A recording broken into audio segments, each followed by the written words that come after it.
দিনের পর দিন সুন্দরবনে বাঘের সংখ্যা কমে যাচ্ছে, কিন্তু কমবে নাটাই বা কেন? মেয়ে বাঘের মাংস ভালো খায় দেখে বাবা বাঘের মাংস নিয়ে যাচ্ছে বাড়িতে।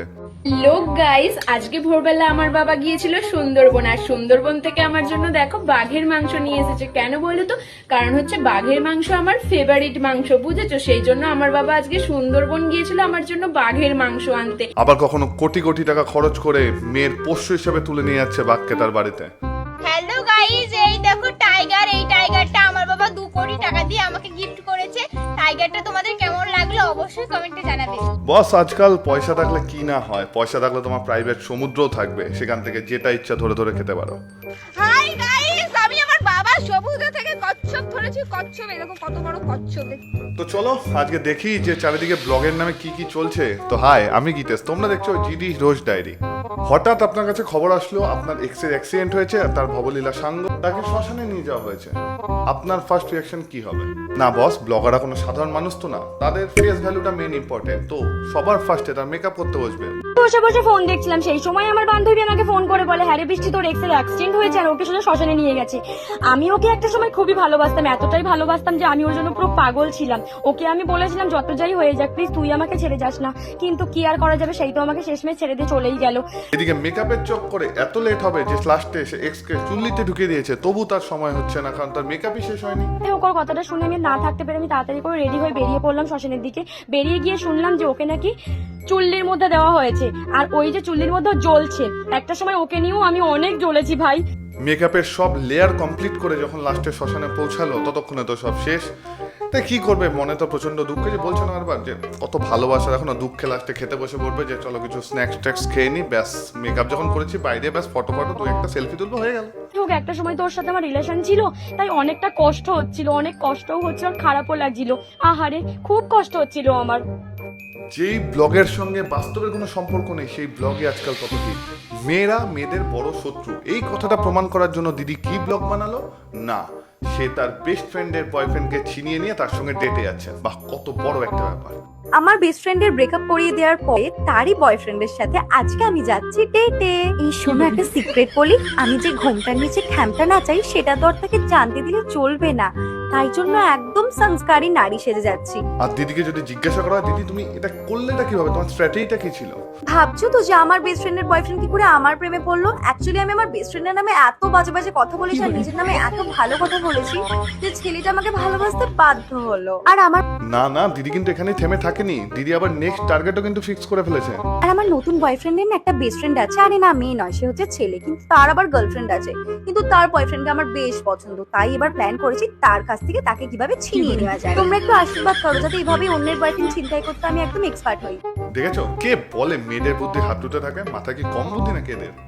আমি মাঝে মাঝে ভাবি এদের মধ্যে যদি কেউ মন্ত্রী হতো তাহলে সবার ফার্স্ট একটা রুল পাস করার জন্য এটা লাফালাফি শুরু করে দিত যে যে কোনো জায়গায় যে কোনো অনুষ্ঠান, সে শ্রাদ্ধ হোক, জন্মদিন হোক, যা কিছু হোক, অল টাইম মেকআপ করেই বেরোতে হবে মেয়েদের। তাহলে ভাবো না, একজনের শাশুড়ি মারা গেছে, সেখানেও আগে কি না করি না বলে শুরু করে দিয়েছে। আমার মাসির শাশুড়ি মারা গিয়েছেন, ওনারই শ্রাদ্ধে যাবো আর তোমাদের সাথে শেয়ার করবো যে আমি কিভাবে রেডি হয়ে গেছি। যেহেতু শ্রাদ্ধ বাড়ি তাই জন্য মেকআপ তো একদমই করবো না, জাস্ট একটু টাচ আপ বলে যেটাকে, একটু হালকা ফুলকা সেরম ভাবেই রেডি হয়ে নিয়েছি।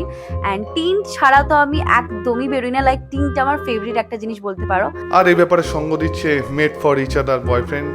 আর এখানে অমিত এসে আমাকে বলছে আমাকে সানস্ক্রিনটা একটু লাগিয়ে দে, মানে এটাও ও নিজে করতে পারে না।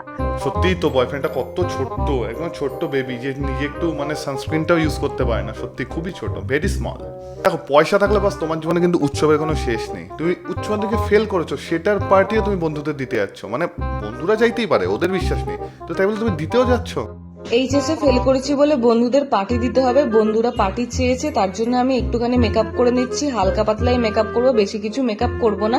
আগেরকার দিনে কেউ ফেল করলে সবসময় লুকানোর চেষ্টা করতো, ভাই কেউ জানে না তো আমি ফেল করেছি, কেউ জানে না তো। আর এখন লোকে বিশ্বাস করছে না, কিন্তু ব্লগ হিট করানোর জন্য ও সবাইকে বিশ্বাস করতে চাইছে, আরে দেখো মিলাও, আমি ফেল করেছি, আমি সেই মেয়ে। আর তোমরা আমার রেজাল্ট দেখে যা নাই তাই কমেন্ট করছো, অনেকে বলছো ওটা জাল মার্কশিট, লোকের মার্কশিট নিয়ে চলেছি, কোনোটাই নয়। ওটাতে দেখো নামটা লেখা আছে আর আমার আইডির নামটা মার্কশিটটা দেখো, তাহলে দেখলেই বুঝতে পেরে যাবে যে ওটা জাল মার্কশিট না আমার নিজস্ব নামেরই মার্কশিট। মেকআপ অব্দিও মেনে নিয়েছিলাম, কিন্তু বস নতুন ড্রেসও পেয়ে গেল ফেল করার উপলক্ষে। আগে আমাদের সময় কেউ ফেল করলে সেদিন খাওয়া জুটবে কিনা সে নিয়ে সংশয় থাকতো। তো আমার না, কারোরই না। তো এই দেখো, তার জন্য একটা নতুন ড্রেস পরে নিচ্ছি। তো কেমন লাগছে নতুন ড্রেসটা তো অবশ্যই একটা করে কমেন্ট করে নিও। তার চুলটা একটুখানি বেঁধে নিচ্ছি, গরম পড়েছে তাই জন্য চুলটাকে একটুখানি খোপাই করে নেবো।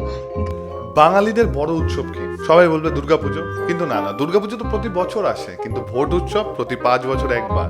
তো ভোট উৎসবের দিন সাজবো না, এ কি হয় নাকি? আর ব্লগার হয়ে এত বড় অপরচুনিটিটা মিস করা তো যায় না বস, যে একদম যায় না।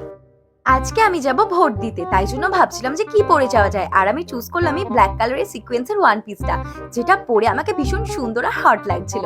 আর জানো আমি কেন ভোট দিতে যাই? কারণ ওখানে এত সুন্দর সুন্দর হ্যান্ডসাম আর্মি অফিসার গুলো থাকে না, যাদেরকে দেখলে দিলটা একদম গার্ডেন হয়ে যায়। যখন আমি ছোট ছিলাম তখন কি করতাম বলো তো, আমাদের এখানে একটা স্কুল আছে যেখানে ভোটের আগে আর্মি অফিসার এসে থাকে, আর আমি আর আমার ফ্রেন্ড বিকেলবেলা সেখানে কি ঘুরঘুর করতাম দেখবো বলে।